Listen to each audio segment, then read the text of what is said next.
Olá pessoal, sejam todos muito bem-vindos ao nosso episódio de número 31 do nosso Foxcast, hoje com um tema muito especial, o improvável que deu certo.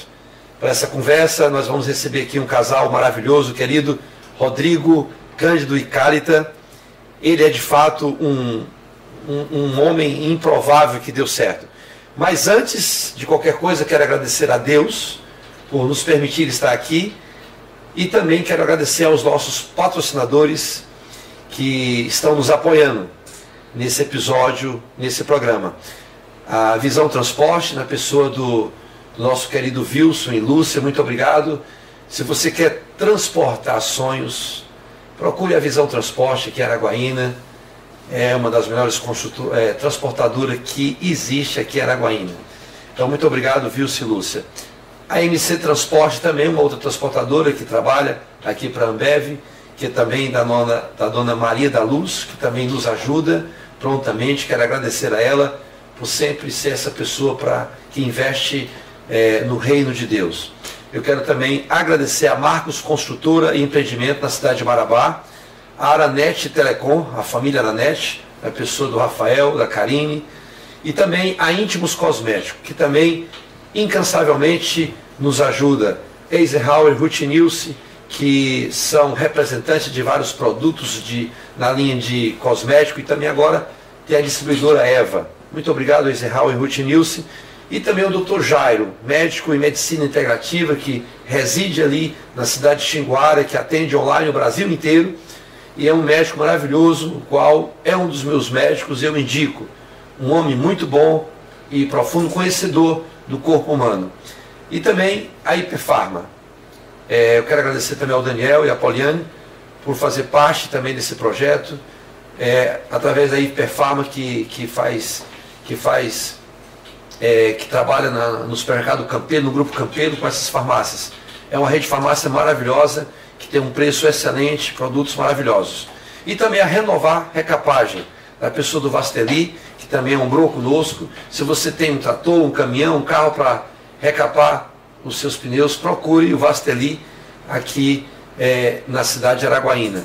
E a lanchonete Votuca, espalhada entre 6 lojas dentro de Araguaína, vários endereços ali de frente ao regional, na Clínica da Imagem, enfim, são vários locais que a Votuca oferece seus lanches maravilhosos. E também Paulinho Motos. Paulinho Motos é um cara de renome aqui em Araguaína, que conserta motos, autopeças para motos, então um cara incrível. Ele e a Valéria também tem sido referência na nossa cidade. Muito obrigado, Paulinho e Valéria. E também Império Tratores, a pessoa do Carlos e da Lucilene, que também são incansáveis. Um homem que aprendeu a se reinventar aqui em Araguaína, um homem que dá aula de gestão, um homem que vende peças para tratores, implementos, enfim. Obrigado, Carlos e Lucilene.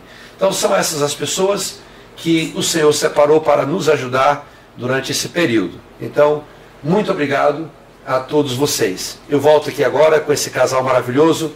Rodrigo, um homem que já viveu nas ruas, no submundo das drogas, mas que experimentou também uma transformação radical em sua vida, né? Hoje Rodrigo é um empresário, corretor de imóveis, com coração doador e também inspirador.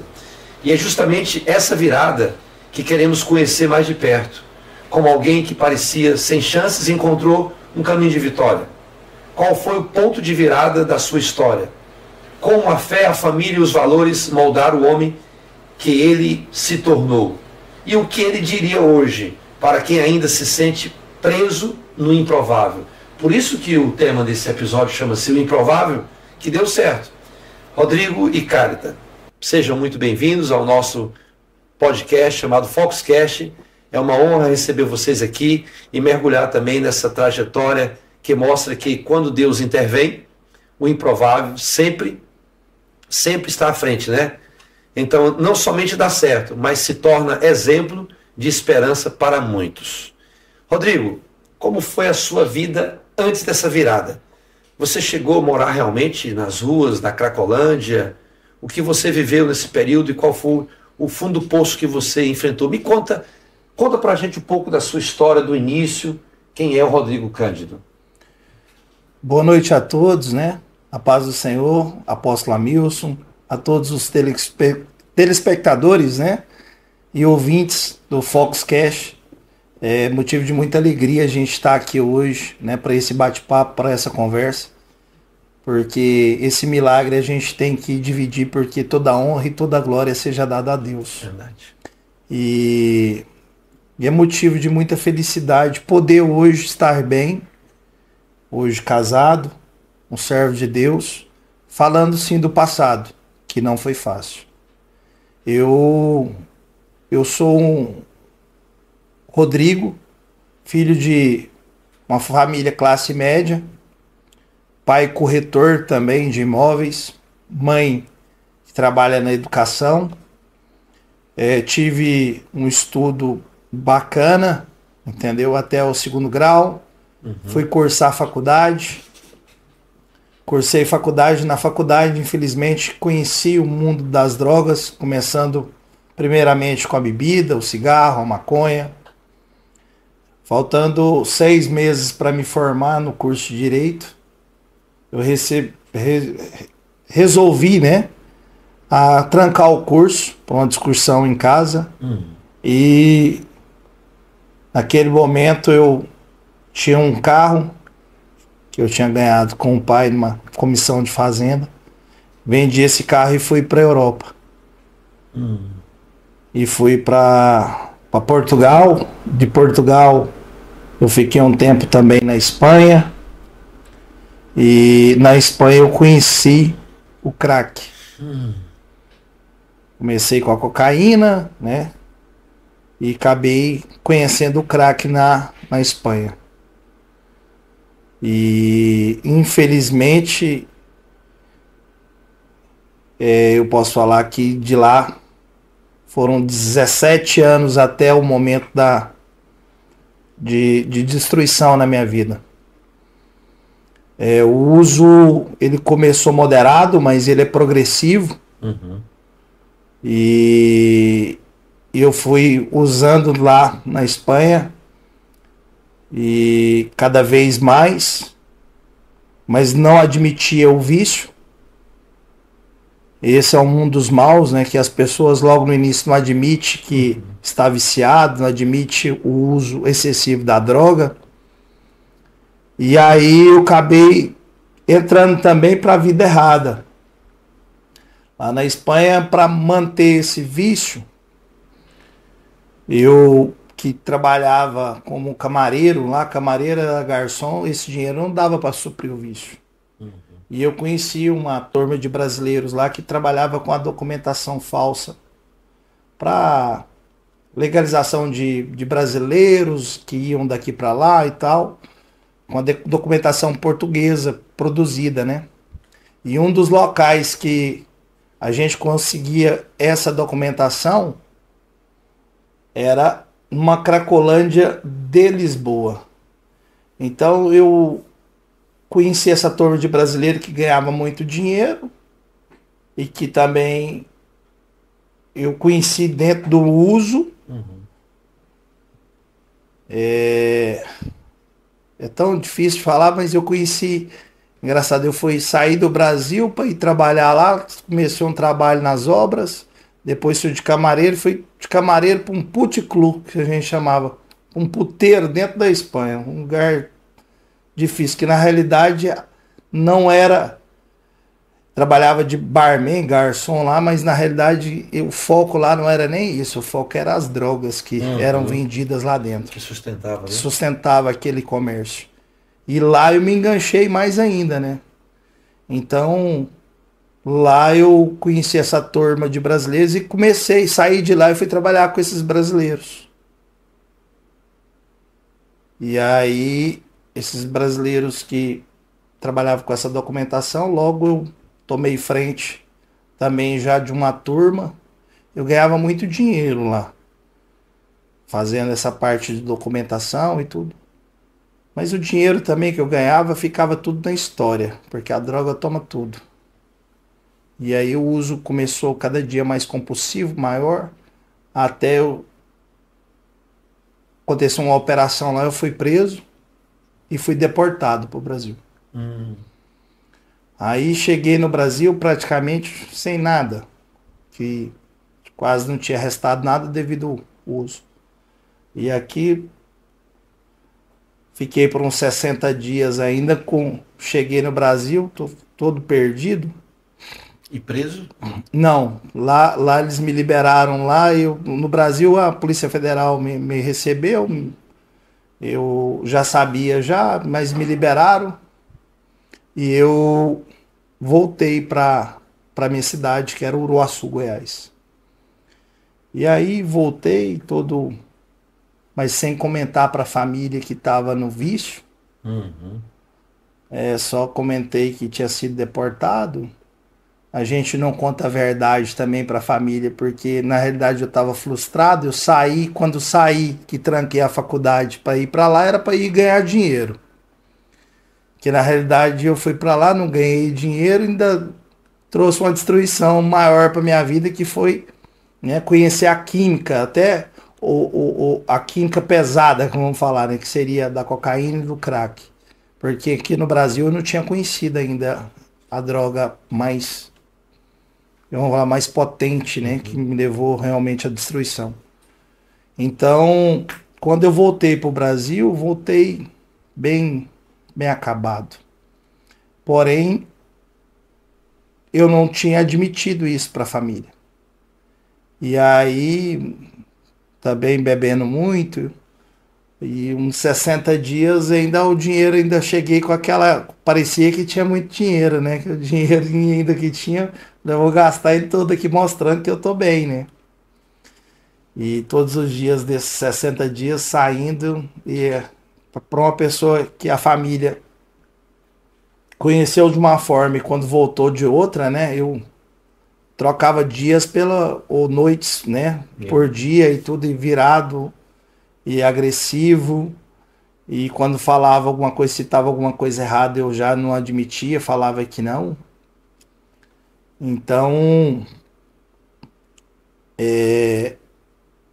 daí foi rápido demais. Aí, em questão de uns 6 meses,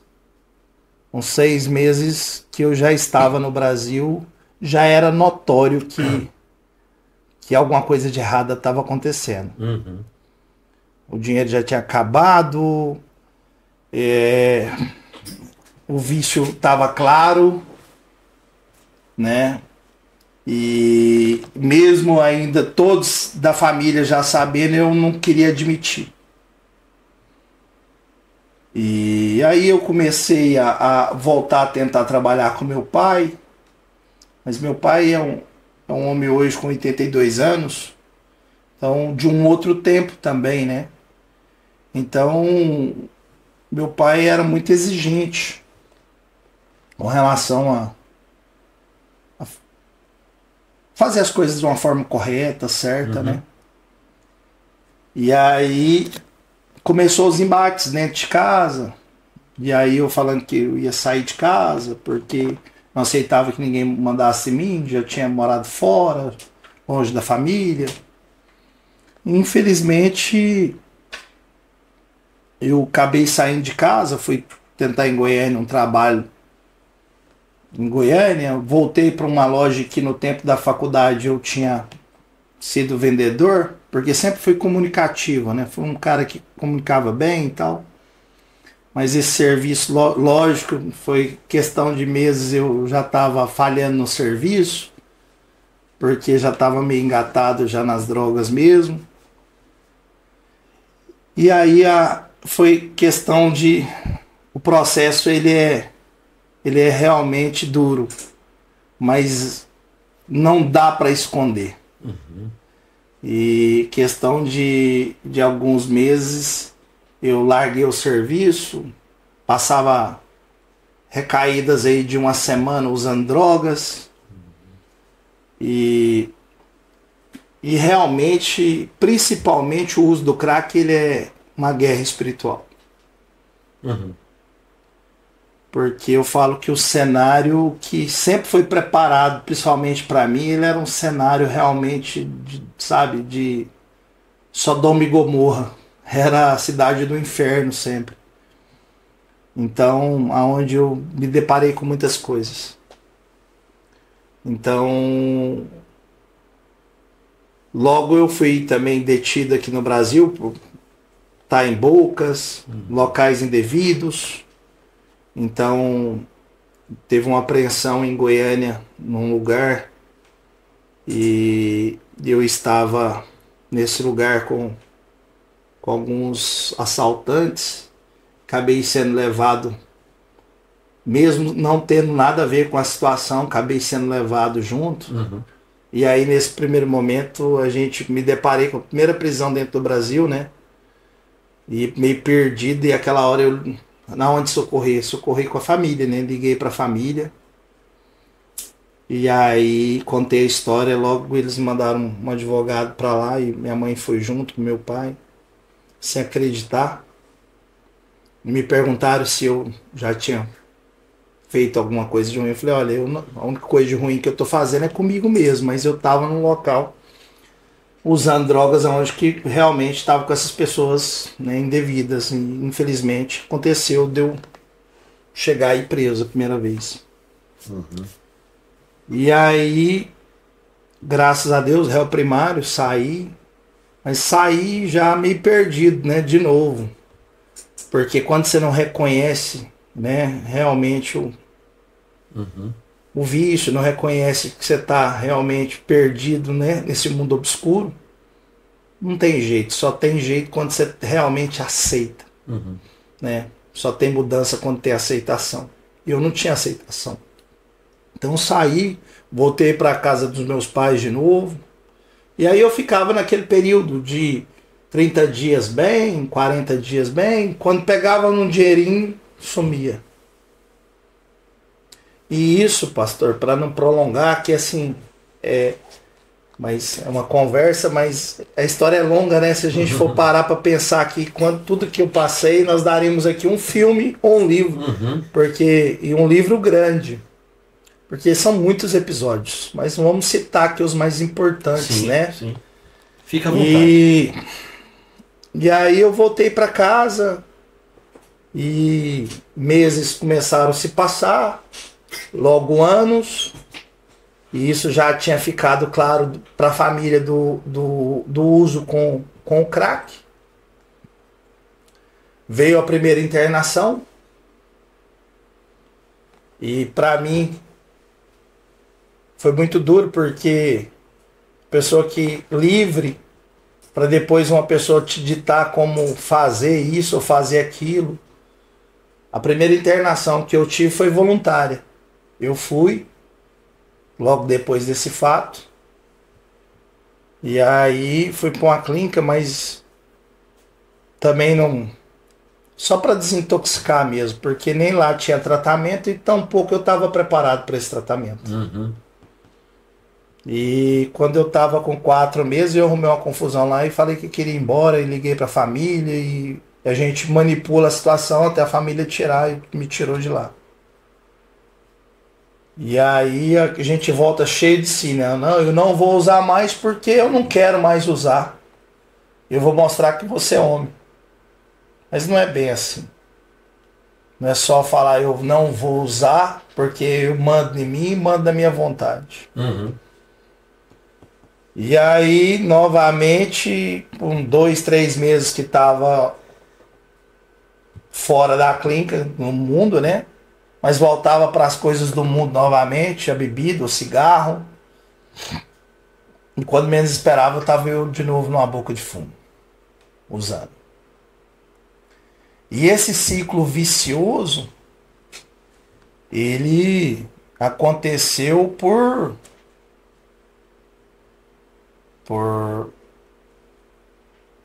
mais de 1 ano, 2 anos. Isso aconteceu durante 17 anos da minha vida. 17 anos. Foram 17 anos, foram 7 internações. 7 internações. Foram... Isso em Goiânia. Goiânia, em São Paulo, em Brasília, em Anápolis. Onde tinha uma clínica que falava, às vezes, que alguém falava, eu tive 3 internações voluntárias e 4 involuntárias, que foram buscar a força. Pelo uso compulsivo, por estar transtornado. Você se tornava violento? A violência verbal. Nunca fui um cara violento de atacar ninguém, de briga, de agredir meus pais, familiares, ninguém. Mas verbal, sim, ficava violento verbal, de xingamentos, de arrogância, né? E que a droga transtornava. E durante essas internações, a gente conheceu de tudo, né? Lá dentro também, pessoas que queria, que não queria, pessoas que hoje eu conheço que estão muito bem, outros que morreram, outros que estão em clínicas novamente, que estão no uso. Mas a clínica, para mim, ela não funcionou. Embora eu até passei a última clínica que foi da Congregação Cristã, a Clínica Veredas em São Paulo, houve um tratamento sério. Havia um tripé de tratamento que eu acredito que ele seja sério, porque aplicava-se o método de 12 passos, narcóticos anônimos, que funciona a nível mundial. Aplicavam a espiritualidade da igreja, então, e eles colocavam mesmo, né, pregação, tinha horários, tinha... Mas o Rodrigo em si não absorveu aquilo, entendeu? Embora eu passei por uma clínica que realmente, hoje, eu falo assim... Naquele momento não fez efeito, mas fez efeito para o crescimento da minha vida, entendeu? Hoje, colocando o que faltava, que foi Deus, eu vejo que muito daquilo que eu também passei lá dentro hoje me faz me manter de pé. Esses 17 anos, me fala um pouco, onde é que você mais foi no fundo do poço? Nesses 17 anos, como eu falo do fundo do poço, foram mais de uma vez que eu parei dentro de um calabouço, né? Por estar dentro de bocas de fumo, no horário que elas foram estouradas por policiais e tudo. Então isso foi um grande fundo de poço. Humilhação de estar ali, de aparecer, infelizmente, em jornais, em páginas da minha cidade. E a maior delas, eu falo que assim... dos 27 estados do Brasil, eu recaí, estava contando ontem, pensando lá no monte, em quantos lugares que me veio aquilo que eu já tive recaído, sabe? E eu recaí em 9 estados brasileiros. De parar nos piores lugares que você pensar. Lugares não de só... extremamente assim, do crime, ou lugares ruins, sujos, mas assim, de Sodoma e Gomorra mesmo, da cidade do mal. Eu parei dentro da Cracolândia em São Paulo, eu recaí dentro de São Paulo, e durante São Paulo eu fiquei 4 meses morando dentro de São Paulo, nas ruas de São Paulo, sem comunicar em casa. Isso porque atrás das drogas, sem dinheiro para manter as drogas e ficando refém daquela situação. Eu fui para São Paulo, como eu te falei, durante esses 17 anos eu ficava um tempo limpo e dono de mim mesmo, trabalhava. Dentro da minha profissão ela propiciava eu ir atrás de alguns negócios, ou às vezes algum negócio que desse certo.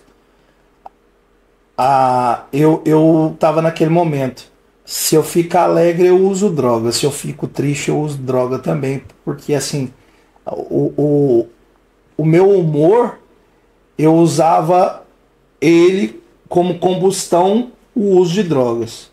Então você foi morador da Cracolândia. Fui morador da Cracolândia. A Cracolândia? A Cracolândia eu qualifico como eu falo, Sodoma e Gomorra, né? Que a gente lê na Bíblia que seria lá uma cidade do mal, uma cidade do infernal. Eu qualifico o inferno na terra. Dentro da Cracolândia eu vi pessoas sendo mortas. Eu vi pessoas sendo decepadas o braço por roubo lá dentro. Eu vi o diabo mesmo lá dentro, né? Assim, eu realmente, eu até já falei, eu já senti sempre a presença de Deus, mas eu quero um dia escutar a voz dele, né? Mas ainda não tive essa experiência. Mas eu sinto Deus em várias coisas. Mas agora com o diabo eu conversei, pastor. Com o diabo eu já conversei mais de uma vez. Mais de uma vez. Porque eu sempre falo que o crack em si, para quem tá ouvindo, tá? Para você que nunca usou o crack, é passar para uma dimensão diabólica. É fazer uma aliança com o diabo. O crack eu sempre falo que é a borra do trono do diabo. Se o diabo fez uma coisa para roubar, matar e destruir, foi o crack, como droga. Ela veio para matar, roubar e destruir. E isso eu presenciei não só na Cracolândia, como nas ruas de Goiânia, no qual também fiquei morando nas ruas de Goiânia, na 74, na Praça do Dergo, perto da rodoviária, na Marginal Botafogo, na 3, na 10. Então, assim, né, dos piores lugares de Goiânia, de Brasília, de Luiz Eduardo Magalhães, de Porto Velho, em Rondônia, de Uberlândia, de Uberaba, sabe? Eu andei esse Brasil aí, essas favelas e esses lugares insalubres, né, onde que realmente está o crack. Tudo atrás da droga? Atrás da droga. Cheguei realmente, pastor, a desistir de mim como pessoa. A desistir de querer sair. Você tentou suicídio? Por mais de uma vez. Tentei o suicídio, pulei de uma ponte, caí. Deus, eu vou te falar para você que Deus me guardou e tem me guardado muito, sabe? Eu pulei de uma ponte, acho que de 8 metros de altura, caí no meio das pedras do meu sem machucar nada. Coloquei uma corda no pescoço em casa, subi numa cadeira e derrubei a cadeira e a corda se arrebentou. E uma corda grossa, pastor. Eu vou te falar pra você que essa corda aguentava toda hora que você colocar uns 300, 400 quilos aí, ela aguenta segurar uma hora. Mas é Deus quando Ele não quer, quando não é a hora, né? Quando Ele tem algo projetado, é incrível. Então, assim, tomei remédios, um coquetel de remédio já tentando também, de fazer endoscopia e tudo. Então, assim, misturado com bebida, com tudo. E então, você atingiu o lado do crime? Eu falo que sim, sabe, pastor? Porque assim... Assalto? Não, o assalto mesmo, não, também não. Eu não participei de nenhum assalto, de nenhum homicídio, de nada, mas trafiquei para chegar até a droga para me usar, eu cheguei a traficar. Ficou preso mais alguma vez? Fui detido, acho que por 4 ou 5 vezes, mas nunca, sempre assim... o Deus de novo, né? Eu nunca cheguei a entrar no presídio um dia. Quando cheguei um dia dentro do presídio, à tarde saiu o alvará. Quando eu saí da delegacia, que eu fiquei 3, 4 dias esperando, quando foi para lá, fiquei um dia só e um dia já fui libertado. Mas assim, fui preso, acho que 4 ou foi 5 vezes. Sim, acho que foi 5 vezes que eu fui preso. Mas assim, por estar... Principalmente em locais indevidos na hora, sabe? Eu gostava muito de, às vezes, de usar em bocas onde às vezes acontecia alguma operação e às vezes você estava ali junto, ali usando naquele local. Então, às vezes aquilo lá acontecia, às vezes ia preso o traficante maior e a gente acabava indo junto. Mas, assim, eu nunca saltei, graças a Deus. O único fundo de poço pior que eu falo que é a doença do ainda, né? Que graças a Deus eu hoje não faz parte da minha vida, mas se eu tivesse continuado no uso, às vezes teria acontecido porque era roubar, mas furtar dentro de casa, isso acontecia. De eu furtar. Quantos irmãos? Eu tenho parte de pai, 7 irmãos, mas parte de pai e mãe, que é o último casamento do meu pai e da minha mãe, uma irmã. Então sua mãe é a última dele, né? A minha mãe é a última. Tá, e todo esse sofrimento, o que sua mãe e seu pai... Por que eu pergunto isso? Porque na realidade, você no início da sua fala, você disse que vendeu o seu carro frustrado por conta de uma briga em casa, uma discussão, e você foi para a Europa. Então, isso na realidade foi o motivo de você ter se atirado nas drogas lá na Espanha? Eu sempre falo assim, o tal do curioso é burro, né? E eu falo que a gente tem que parar e pensar muito antes de qualquer atitude. O pior erro que eu tive naquele momento foi sair de realmente próximo da minha família para ir para um lugar onde eu não conhecia ninguém e me basear porque eu conversava com amigos que estavam lá também, que nem me falavam a verdade, mas eu acho que quando a pessoa está longe de casa ele quer falar que ele está muito bem e não era a realidade. E quando eu fui para a Europa, numa decisão repentina, discuti com meu pai, porque como eu falo que a droga ela é progressiva, quando eu comecei com a primeira droga, que era a bebida, o cigarro e depois a maconha, isso começou a me atrapalhar lá na faculdade. Eu perdi matérias, eu falhava aulas, e quando no finalzinho começou eu perdendo algumas matérias e a família se deu conta que eu não ia formar. Ah, tá. Então o início, na verdade, foi na faculdade. Foi na faculdade. Companhias da faculdade, entendeu? Mas companhias, eu até sempre falo, sabe? Às vezes o pai hoje quer o melhor pro filho, mas tem que ter muito cuidado de deixar seu filho longe de você.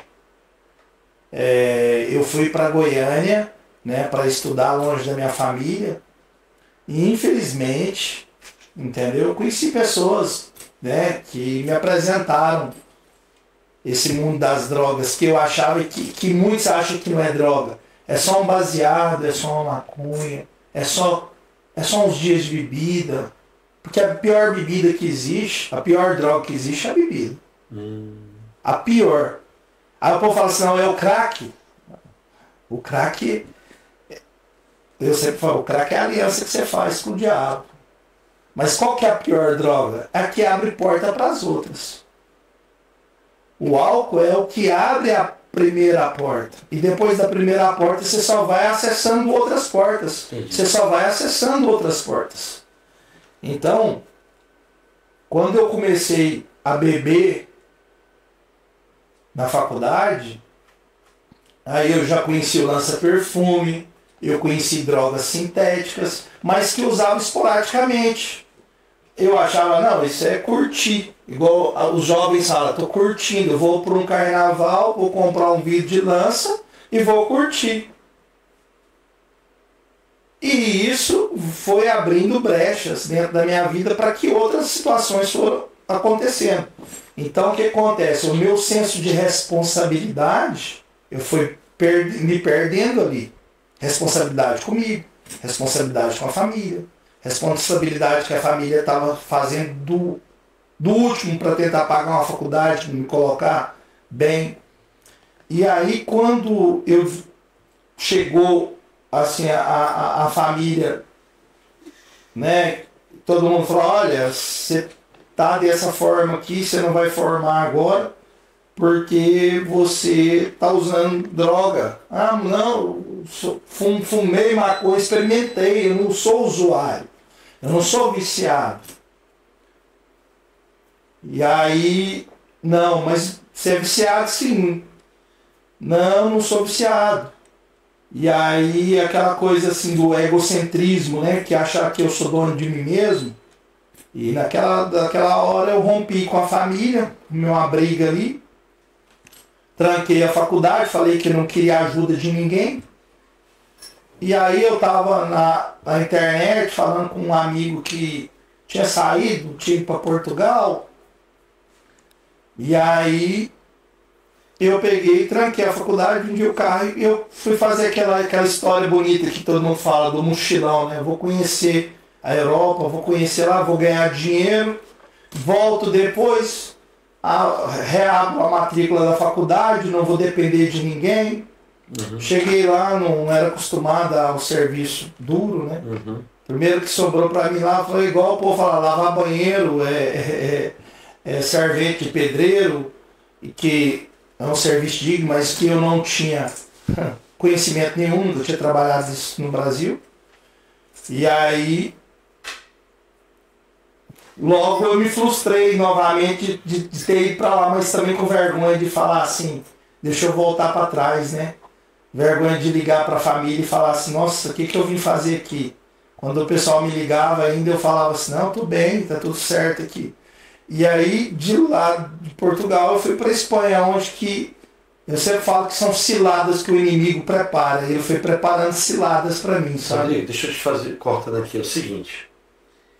Eu quero que você me responda uma pergunta.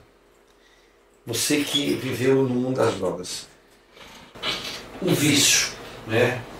É o que prejudica tudo isso.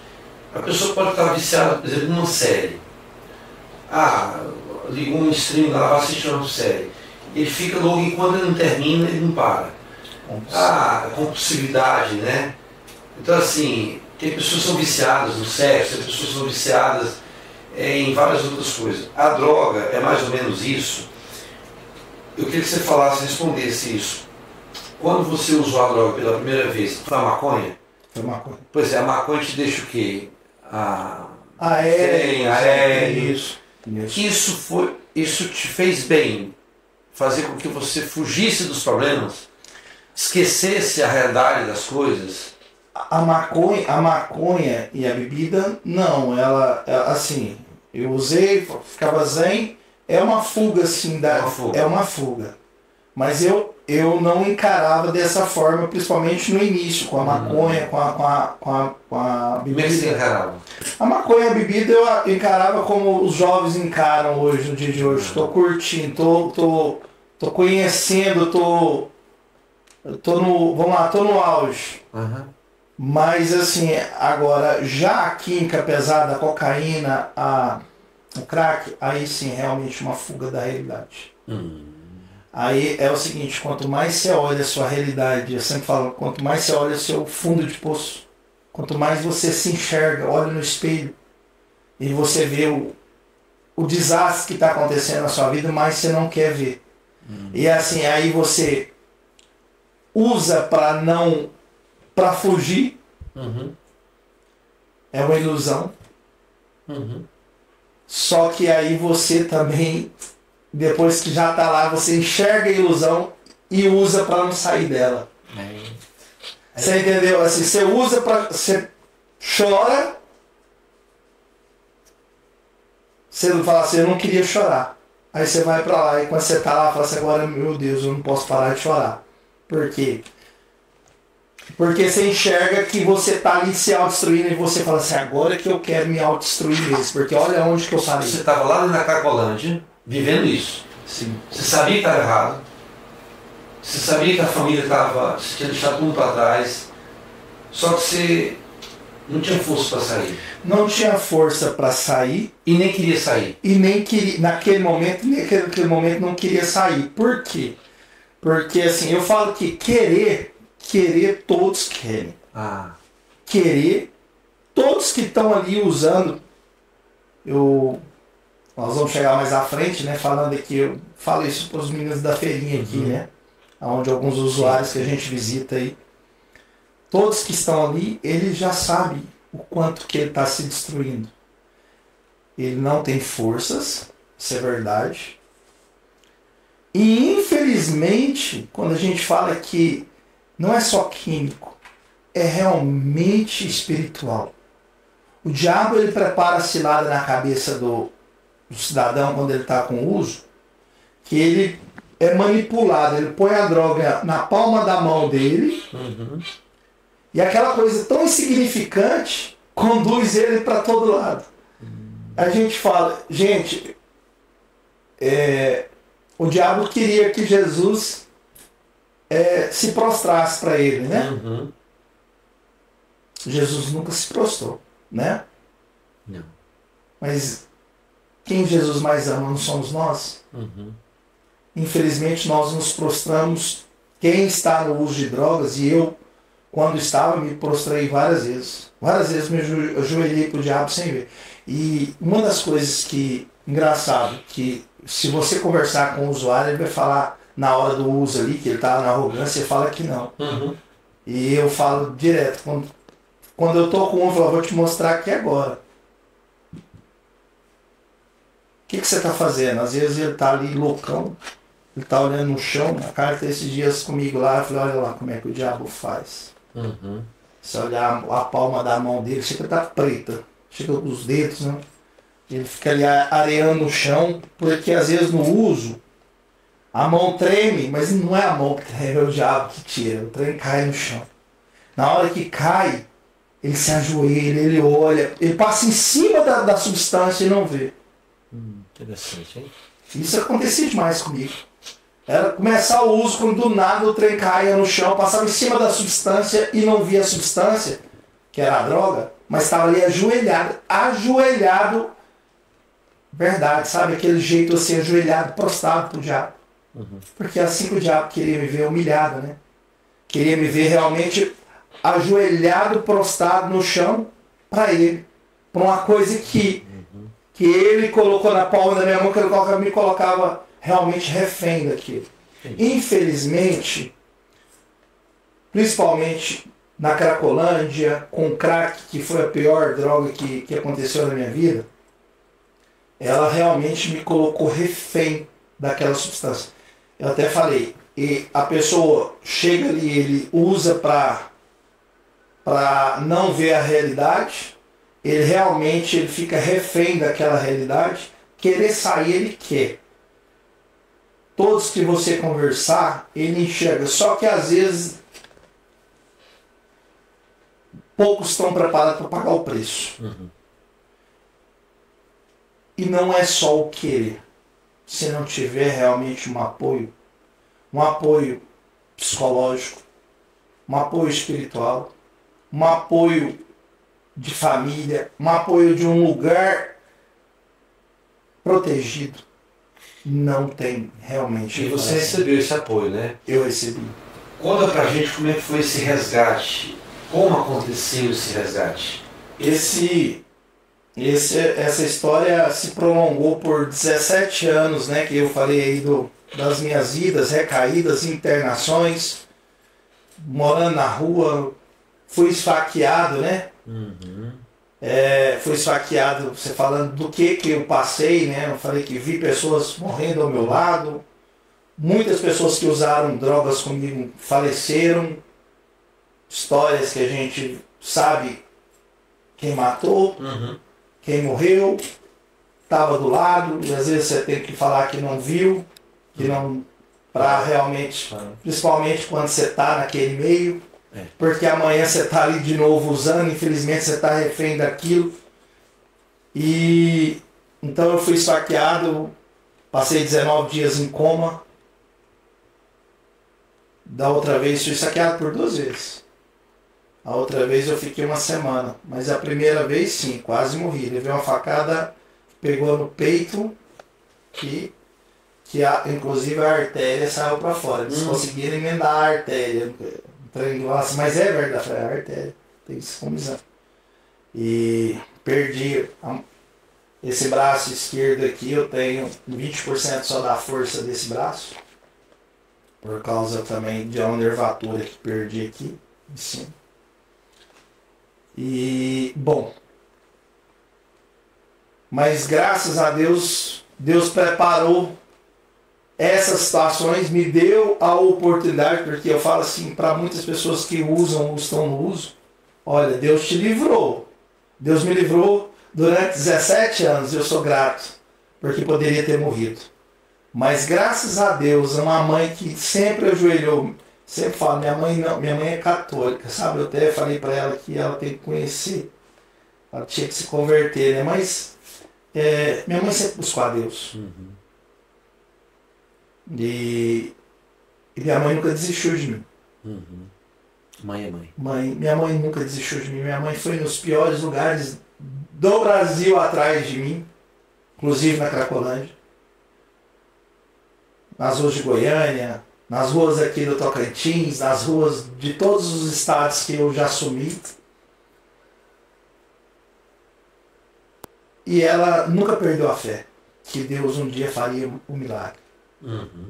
E eu acredito que começou por aí, por ela nunca perder a fé, por ela estar orando, por ela estar jejuando, por ela ter botado o joelho e conversado com Deus. Num belo dia, Deus preparou, voltando, não posso ser injusto também, tá? Minha mãe e um tio, que hoje é meu sócio, Manuel Gomes. Meu pai também? Sim. Eu tenho um amor muito grande meu pai. Mas meu pai é duro, daquela linha dura. Então, meu pai, eu envergonhava ele e entendo que eu envergonhava ele, sim. Mas minha mãe não. Minha mãe, ela nunca achou que eu envergonhava. Podia envergonhar ela, mas se eu perguntasse para ela, ela sempre falava que não. Que eu nunca envergonhei ela, que ela tinha ainda orgulho de mim, que mãe, o amor de mãe é grande demais. Verdade. Mas assim, a minha relação com meu pai, ela ficou mais distante. E esse tio, irmão da minha mãe, ele fez o papel de pai também comigo, sabe? Ele me acompanhou, todas as internações que eu tive, ele que levava minha mãe, ele que corria atrás, ele que ia nas bocas, ele que resolvia os problemas, ele que tentava me dar uma oportunidade, é ele que me financiava para eu voltar a tentar trabalhar. Então esse tio também nunca desistiu de mim.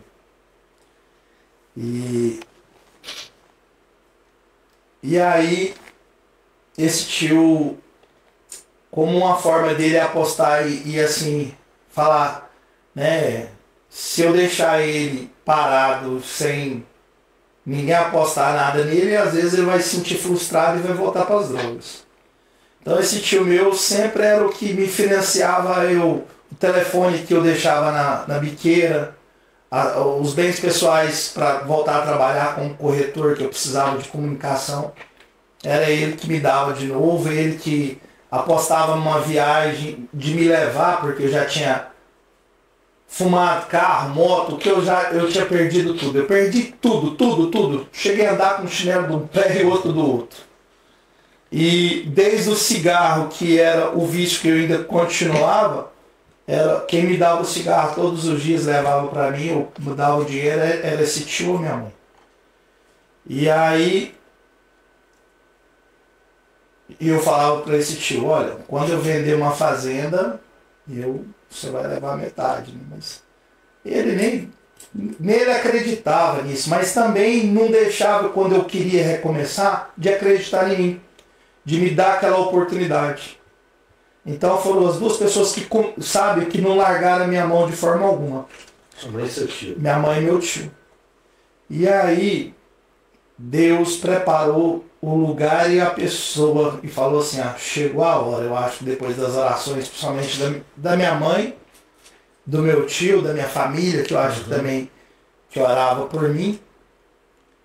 E eu acho que Deus falou assim, vai ser agora que eu vou... Porque até então ninguém acreditava mais em você. Não. Você era um emprestado. Um emprestado.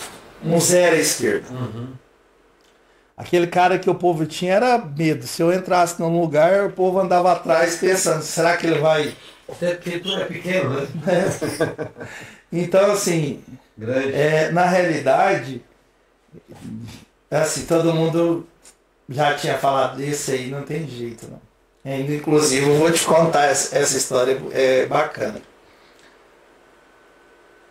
Quando apareceu um enviado de Deus, Osíris Ribeiro e Paula Ribeiro.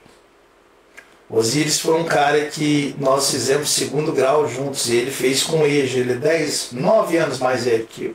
Uhum. E o Osíris, ele trabalhava muito, desde novo, filho de mãe lavadeira, pai vaqueiro, mas sempre um empreendedor. Quando nós estávamos já no segundo grau, ele tinha um trator de esteira que ele fazia a abertura. Então, às vezes, ele tinha que trabalhar de noite. Nós fazíamos segundo grau à noite. E a gente era muito amigo na escola. Ele um cara inteligente, nossa, sentava junto. E às vezes eu fazia um trabalho para ele, dava uma cola para ele passar na escola, porque ele trabalhava demais. Às vezes ele ficava uma semana trabalhando, abrindo fazendas para os outros. E aí ele terminou com o EJA e o segundo grau. E a gente perdeu aquela vínculo de amizade. Eu fui para a faculdade, que depois fui embora para fora do Brasil, e depois as drogas. E nós nos reencontramos 18 anos, 18 anos depois.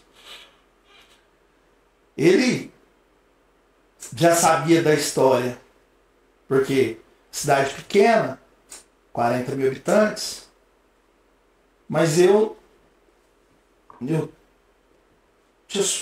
via mais o Osíris, eu não frequentava os mesmos locais que o Osíris.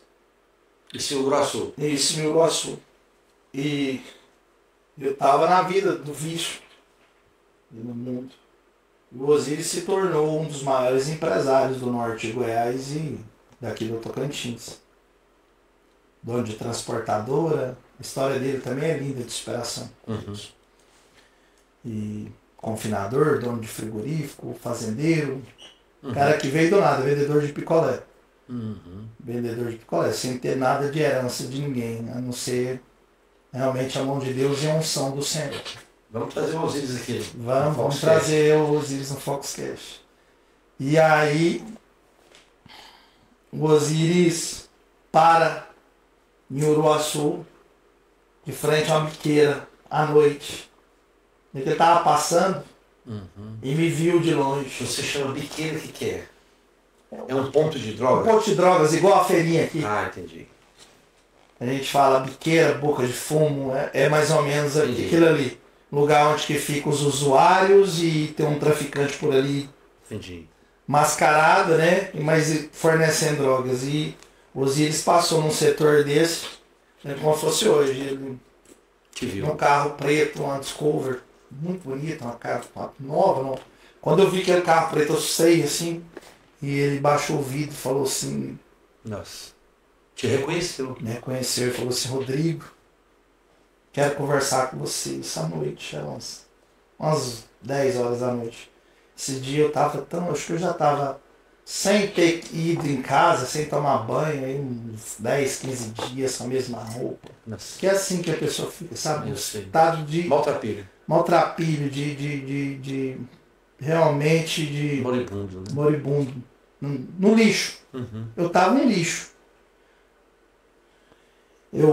Na hora olhei pra ele assim, falei pra ele assim, ele falou, não, entra aqui, deixa eu conversar com você. Eu falei, não, eu tô fedendo, eu vou conversar com o senhor, você tá doido. Sabia que ele tinha se tornado um grande empresário, mas também não... Ele falou, Rodrigo, eu quero conversar com você. Eu já venho há tempos vendo e ouvindo muito da sua história. Eu te acho um cara tão inteligente. Deixa eu te ajudar. Nesse dia eu tinha... Quando a droga... Nossa, eu tinha passado tanta humilhação nesse dia. Nossa. Aí eu tinha falado assim, Deus nossa senhora, né? pra se manifestar. Nossa, aquele dia, nossa senhora, como é que eu tava? Eu tava encardido, tinha passado tanta humilhação naquele dia. Mas aquele dia seria um dia que, às vezes, se ele não tivesse aparecido, tivesse alguma situação, às vezes eu tinha tirado minha vida.